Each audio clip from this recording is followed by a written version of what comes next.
crouched a store that took his breath away. The sign in the curved window, written in old-fashioned letters, read, Elives Magic Supplies. S.H. Elives Prop. Russell felt a surge of delight. He was crazy about magic anyhow, but in October, when it seemed as if anything could happen, he was consumed with a desire to experience it. His worries about being lost disappeared. He had to see what was in that shop. He hurried forward. Through a window dark with the grime of years, he could see a crammed display of typical magician's stock. Big decks of cards, top hats, Chinese rings, silk scarves. But there was more here. Dark boxes with mysterious designs, capes with dragons on them, a skull with a candle on its top. He loved it. Glancing over his shoulder to make sure his enemy was nowhere in sight, he opened the door.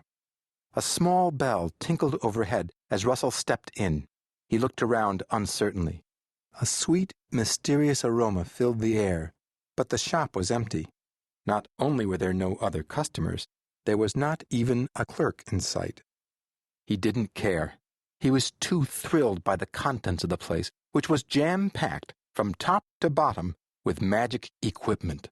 The wall to his right held a section of live animals, doves and rabbits mostly, for pulling out of hats, but also lizards, toads, and snakes. I wonder what they're for.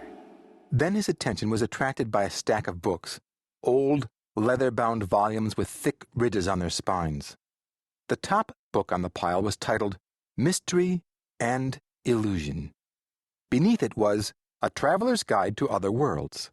Just past the books, resting on a pair of dark red sawhorses, was a large box for the old trick of sawing someone in half. Beyond the box, stretching across the back of the shop, was a long wooden counter with a dragon painted on its side. On top of the counter sat an old-fashioned brass cash register. On top of the cash register sat a stuffed owl.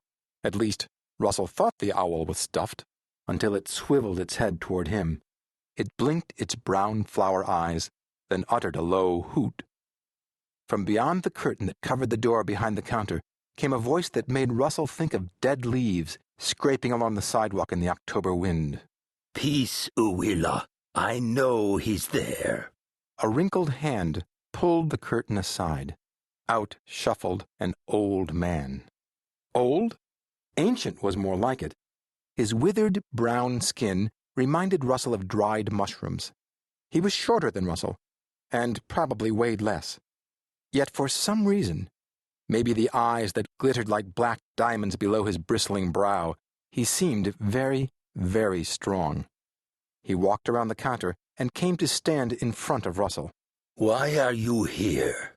Russell shivered. I just came in to look around. The old man shook his head. Young man, no one comes in my shop just to look around. Get to the point. What do you need? Honestly, sir, I just came in to see what you have. The old man arched one eyebrow and squinted his other eye shut. Well, you've seen it. Now, what do you need? The tone of his voice made it clear to Russell that he had better need something. He glanced around desperately. I don't even see any prices. How much money do you have? Fishing in his pocket, Russell found a crumpled dollar bill, lunch money he'd saved by being too nervous to eat. Just this, but I don't think... That will be fine, snapped the old man, snatching it away from him. Stand still. Russell looked at him in surprise. Quiet, said the old man, though Russell had not spoken a word. Russell stood as if frozen.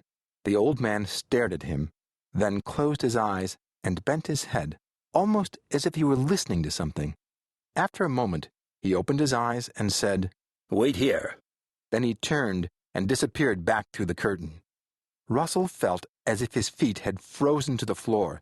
He couldn't have moved if he had tried. After what seemed like hours, the old man reappeared, carrying a small box. Here, he said, extending the box to Russell. Take this. It's what you came here to get. Russell's fingers trembled as he held out his hand to accept the package. The old man leaned even closer, staring directly into Russell's eyes.